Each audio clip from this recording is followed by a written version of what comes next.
Hello, ladies and gentlemen, I'm finally returning with the Conference League predictions. I've done them for the past few seasons, but took a break for this one in particular, as the league phase honestly made planning prediction videos very difficult, but I also wanted to push out some other content for you guys. Regardless, it's time to return to discussing the most underrated competition in UEFA. It is such a joy to watch some of these small clubs compete and tell some of these crazy storylines. It has truly been pure chaos as a whole, and just like the Champions League and Europa League, we are at the quarterfinal stage now. As always, let me know your predictions in the comments below, and don't forget to leave a like on this video as it helps me out a lot. This video probably will not do as well as the others as this tournament is extremely underrated, but still, the help means the world. Also subscribe if you have not already. So the first two of the final 8 to go over is Real Betis versus Jagiellonia. Real Betis on paper are the clearest of favorites here, but who knows what could unfold on a European night. Real Betis were in questionable form back then. The club had a rocky start overall the first half of the season under mid-table La Liga side, and they finished 15th in the league phase of the Conference League. But the form massively improved,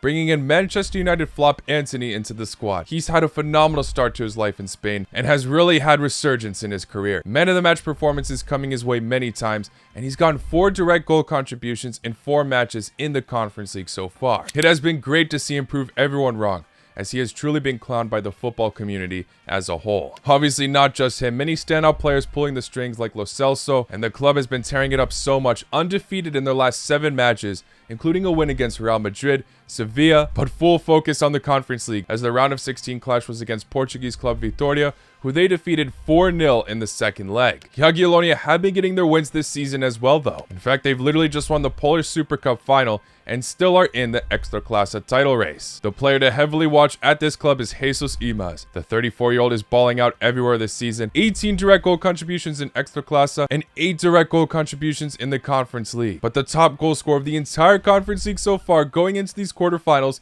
is Pululu. 8 goals scored ahead of everyone. So this is a dangerous side heading into this, but their Conference League round of 16 matchup was a scrape through. 3-2 on aggregate, winning the first leg 3-0, many thanks to their opposition getting a red card, and Jagiellonia nearly blew it in the second leg where their opposition scored 2, but failed to complete the comeback. In the league phase prior, they just fell short out of that top 8 table, with a strong start defeating Copenhagen, but failed to get 3 points in the last 3 matches to 2 Slovenian clubs and Mlada Boleslav. An impressive team, and I'm sure the Polish fan base can really provide a hostile atmosphere when Real Betis has to travel to their own home ground, but I still think the Spanish club are the heavy favorites here. Not too shocking. I think this side even has what it takes to potentially reach the final. But I'm saying in the first leg, they do the job securing a 3-0 victory, and in the second, it finishes in a 2-2 draw. 5-2 on aggregate. We move on now to Celje versus Fiorentina. Oh man, I really want to back Celje to advance here.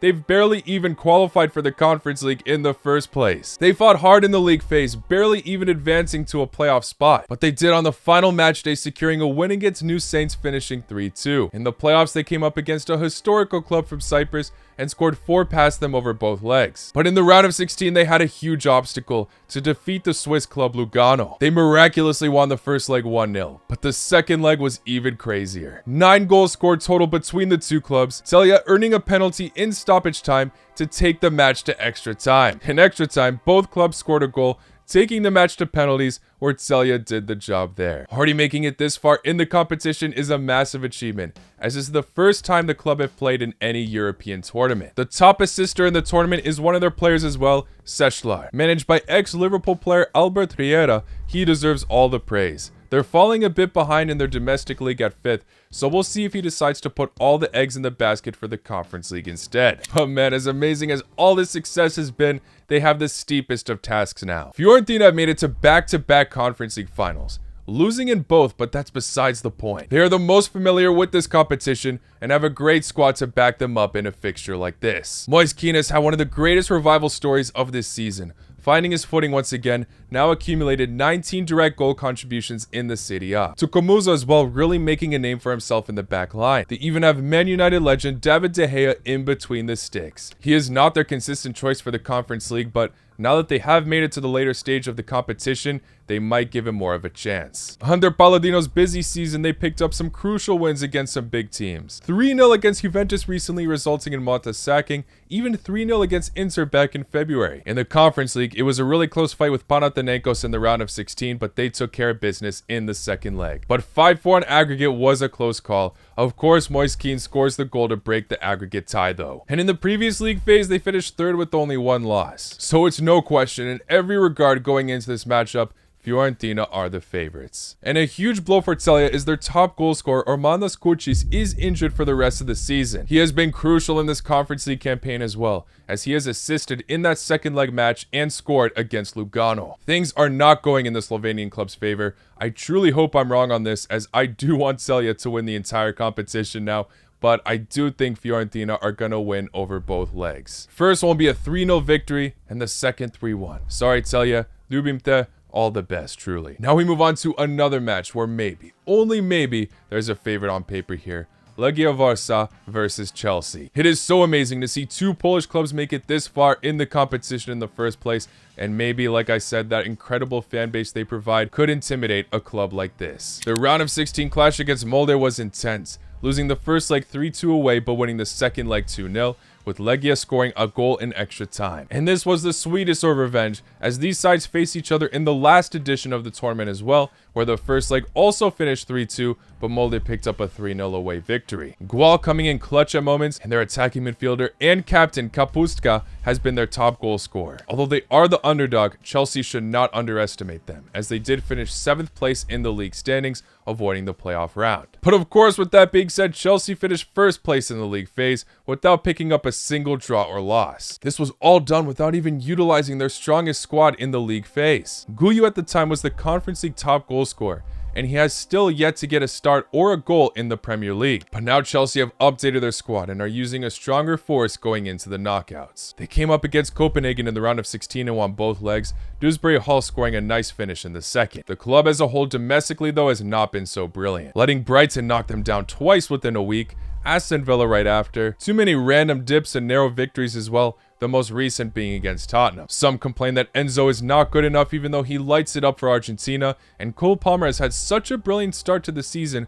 but randomly disappears in recent times. Obviously not quite peak Chelsea football, but it would still be a disgrace for the club if they fail to win this competition. When you think about it, their club value is significantly higher than any of the teams in this tournament. So it's all up to Maresca to live up to expectations for the team. I don't see them getting the cleanest victory against Legia. I think it could be a dirty affair, with the Polish club playing some aggressive football. But Chelsea should still prevail and advance to the semifinals. For me, they are the favorites to win the entire competition. I'll say the first leg for Chelsea finishes 1-0 away, and in the second, where it's played at the Stamford Bridge, they win 2-1. 3-1 on aggregate, somewhat similar to their fixture against Copenhagen. But yes, that means I'm going against both Polish clubs to be knocked out of this quarterfinal stage.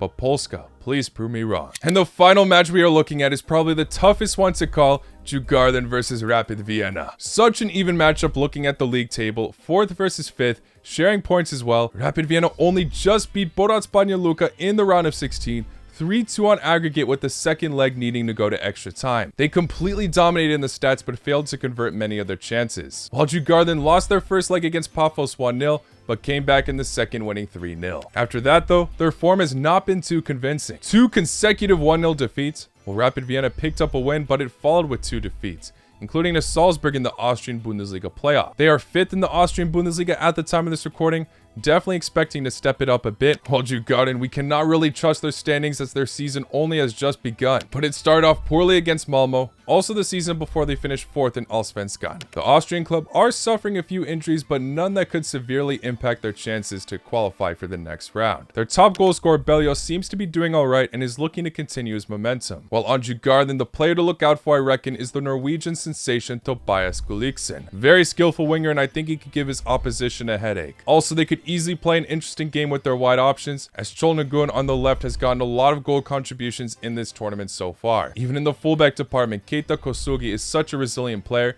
and won't make it easy for the inconsistent Austrian club. This is the biggest flip of a coin fixture we are seeing in this quarterfinal stage without a doubt. Clubs quite similar in form with their strong and weak points. Rapid Vienna overall have a more valuable squad, but not enough to say that they are the clearest of favorites, as their form has been all over the place. They have some stronger midfield assets that can control the game, but Sangare does have a yellow card suspension and will miss that first leg. And as we've seen against Borac Banja Luka, the club failed to convert many chances, so not the most trustworthy club right now. Which one will eventually face Chelsea though? I think Djurgården will win the first leg 2-1. But in the second, we see a comeback scenario, Rapid Vienna winning 1-0. The match goes to penalties. Rapid Vienna win the shootout at home. Well, there you have it, guys. Those are all of my Conference League quarterfinal predictions. I went for the favorites overall in each of these matches, but this tournament has been filled with surprises, so who knows what will actually happen. I honestly would love to be proven wrong in most of these fixtures. Who do you think will win at the end? Subject to change, of course, but I think I'm going to stick with my initial thoughts for Chelsea to lift the trophy, winning the 4th ever Conference League title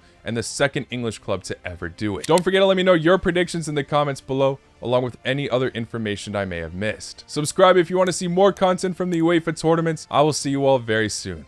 Take care. La cu noci.